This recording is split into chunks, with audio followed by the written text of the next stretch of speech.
As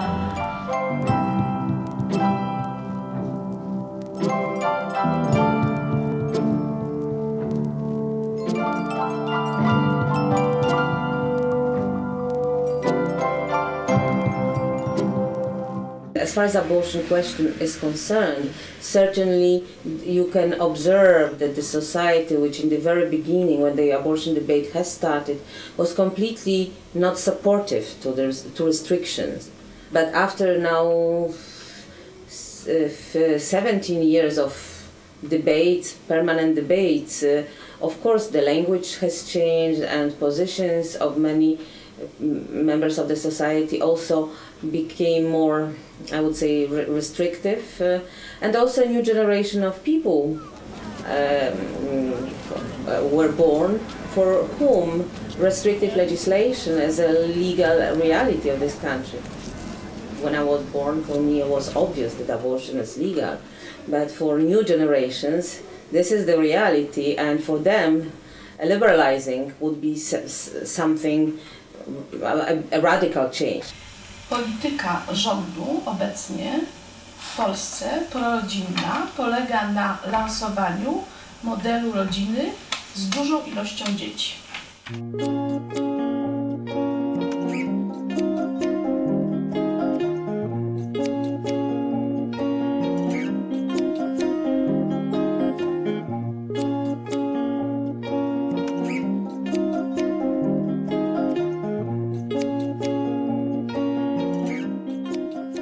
Konserwatywny model rodziny propagowany przez partie prawicowe w Polsce nie przystaje do rzeczywistości, bo po pierwsze, polska rodzina się rozpada, co 5. małżeństwo kończy się rozwodem, ponadto oficjalnie ponad 1 milion Polaków wyemigrowało, szukając pracy za granicą, mówi się naprawdę o 2 milionach, czyli następuje także rozpad związków, a coraz więcej kobiet jest wykształconych i nie chce zostać w domu, tylko prosi o elastyczny czas pracy. I tu się rozmijają dążenia grup organizacji kobiecych z tym, co stara się wprowadzić rząd.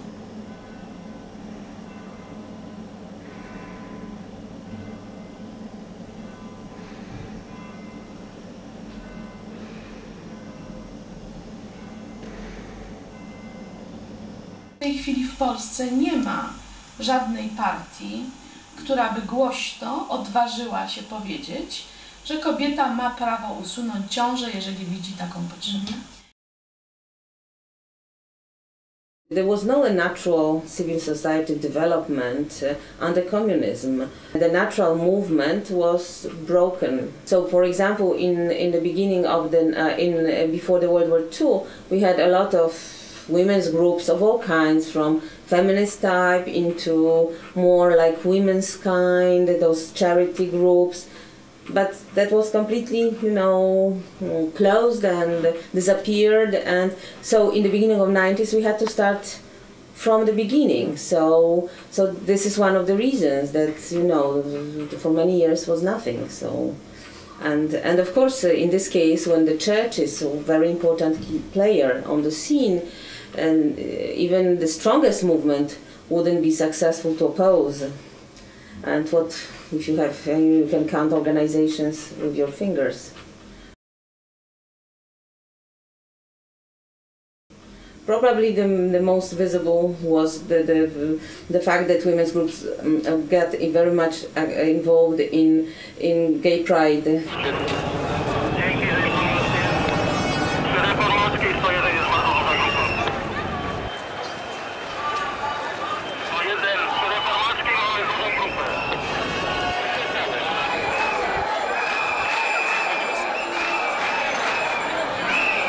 LGBT groups are very active on our manifests, as we call them, so there's our parades, 8 March parades. So we both support us also because we know that we both are in a similar situation and we have to work together. Some of us are just left-wing activists because pro-choice manifestations, demonstrations are organized also by workers' associations. For example, the miners were our security group on our demonstrations, and they are really involved, and they treat abortion, they think about abortion in a very emotional way. They are very pro-choice. Polish minors are very pro-choice. The reality here, one is based on a principle idea that you have to see sexuality and reproduction in holistic way, and all kinds of oppressions, although personally may not affect us, but they affect in more general terms. The problem is not that you've got only one point of view about abortion, but the problem is that whole discussion about abortion is moved into right, but really into radical right.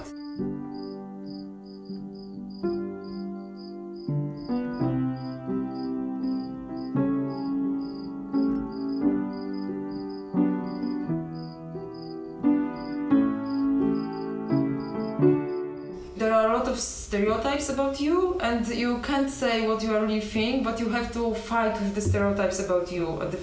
So the main thing is not what is your idea, but you as a person who is pro-choice, who is, I don't know, bad, without any moral feelings or something like this.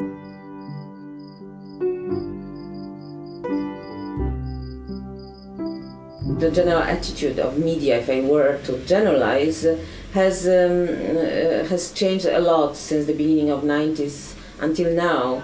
At that time, there have been much more sensitivity, although we were criticizing a lot the media at that time. But now, when I compare, I see that they were much more sensitive to this issue than now, and they were showing much more of life, of women who spoke about their experience or women's position. Now, if this issue is addressed in the media, which happens very rarely, there are mainly politicians who speak. W każdym razie obserwuję nieustannie jak gdyby przykłady dotyczące rozmaitych tam takie sensacyjne programy lub przestępstwa, tam przestępstwa kobiety, prawda? Kobiety dokonują zbrodniczych czynów, kobiety są właśnie takimi troszczycielkami zła.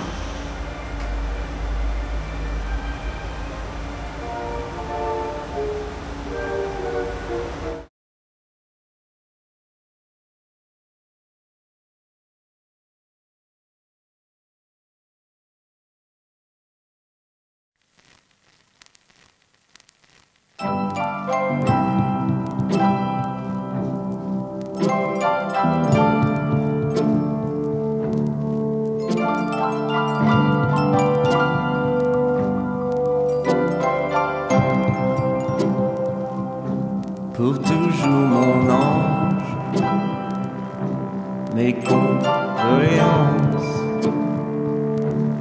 laisse reposer ses souvenirs sous nos soupirs. I wydaje mi się, że takim mechanizmem jakiejś zmiany społecznej mogłoby być wskazanie na cynizm polityków, cynizm rządzących ludzi, którzy traktują instrumentalnie sprawę aborcji. Z jednej strony ma to jak gdyby przekierować energię społeczną na ściganie aborcjonistek, feministek, gejów, lesbijek, Romów i tym podobnych mniejszości, ukierunkować niezadowolenie społeczne właśnie w stosunku do tych wymienionych grup. W takim doświadczeniu Towarzystwa Interwencji Kryzysowej tych osób, które się do nas zgłaszają, to są bardzo często kobiety narażone na przemoc, kobiety bite. I takim argumentem, który się pojawia ze strony sprawcy, jest to, że kobieta jest morderczynią.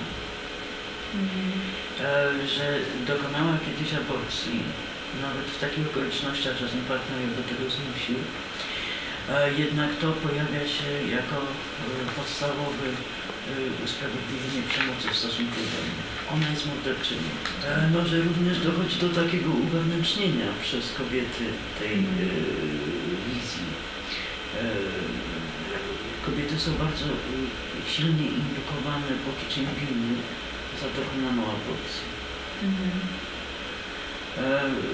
I wszędzie, w urzędzie gminy, w szkole, nie tylko w kościele, mogą znaleźć plakaty, które przedstawiają właśnie jakieś